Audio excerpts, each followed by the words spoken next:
It's always been about creating great conversation that you can share with other people. Arrow.net, ARROE.net. We are unplugged and totally uncut with David Liittschwager. I'm doing well, and you? Absolutely fantastic, and I'll tell you, it's like a breath of fresh air to go through this book on a daily basis. You have captured something here that really gets inside our hearts, and we grow forward. Well, thank you. This has been a journey for you. I mean, you've spent a lot of time putting this book together and working with National Geographic. I mean, this is a piece of artwork that belongs in every home. Well, it's a product of 12 years, 135,000 exposures, and the assistance of 24 scientists, at least, and a dozen editors, and it's definitely a collective work. I'm glad that you allowed the scientists to have essays, to put their part of the story in as well, because, I mean, through their words, we also see pictures, and this is a collaboration of pictures and essays, and to me, it's just music for the soul. Well, thank you. And I think the creatures certainly are music to me. Oh, exactly. And that comes across at all. I'm grateful.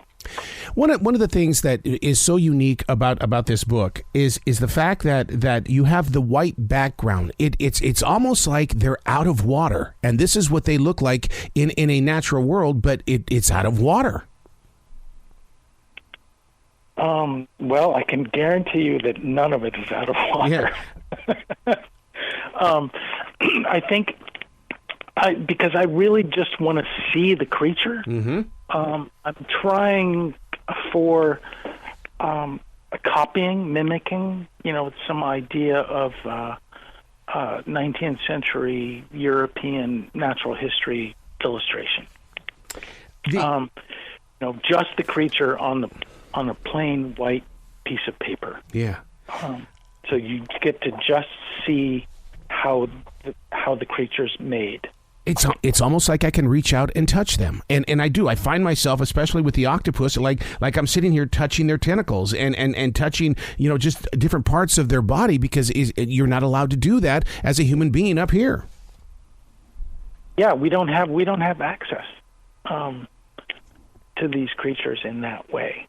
So I'm just trying to get to some connection on a sort of selfish.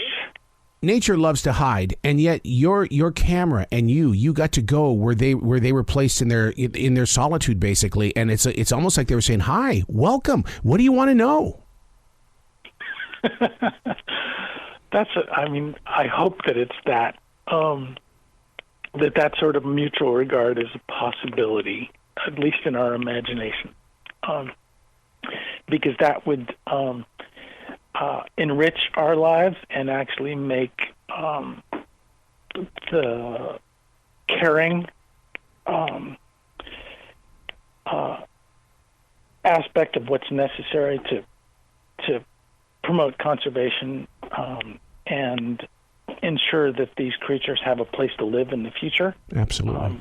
Get closer to that. That would be a lovely thing to be able to contribute a small amount to. With the lens of your camera, do you feel like an archaeologist because you're going into areas that none of us get to? Or do you feel more like a historian saying, hey, look, this is the way that it was on this particular day. I don't guarantee what it'll be like tomorrow.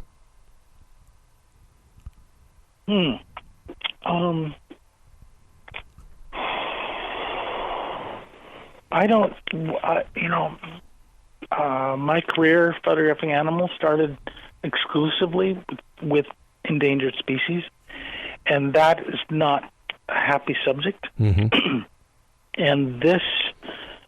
But it's ripe with opportunity to do better.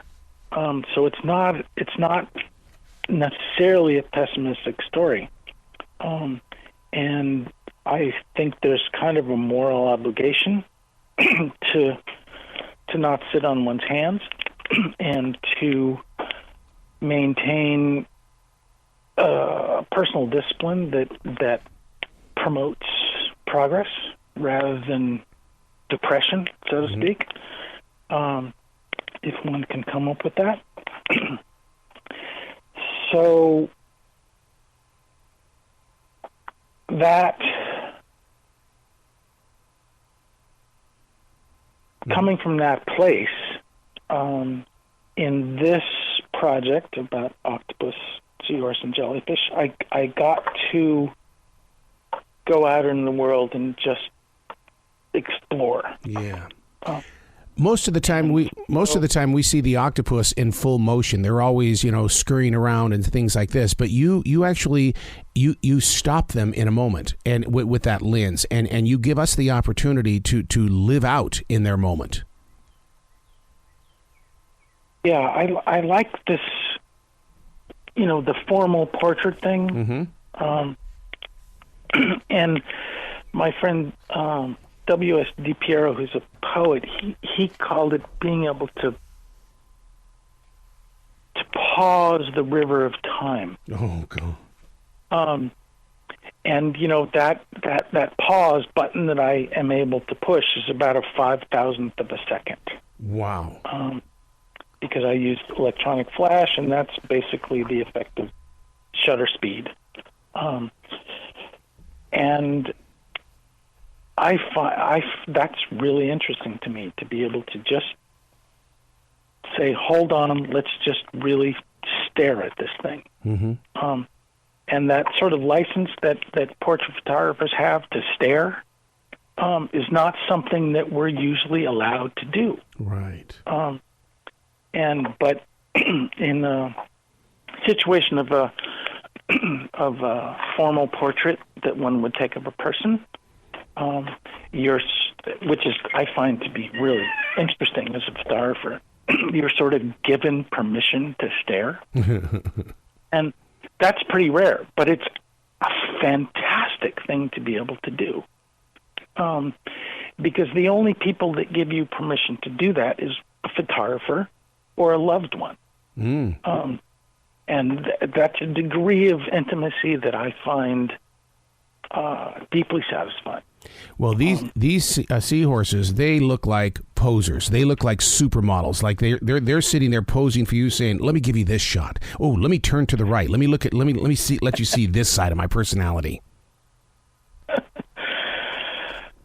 That's a really lovely idea. Thank you. But I think that, I have no idea what the creatures I photograph think of me. Right. There's no way to know. But if there's some element of mutual regard that is intimated, communicated, fiction or not, that's a nice thing. Are there two jellyfish the same? Are they like a snowflake, unique in their own right? Because I'm looking at these jellyfish. I'm not seeing two the same here.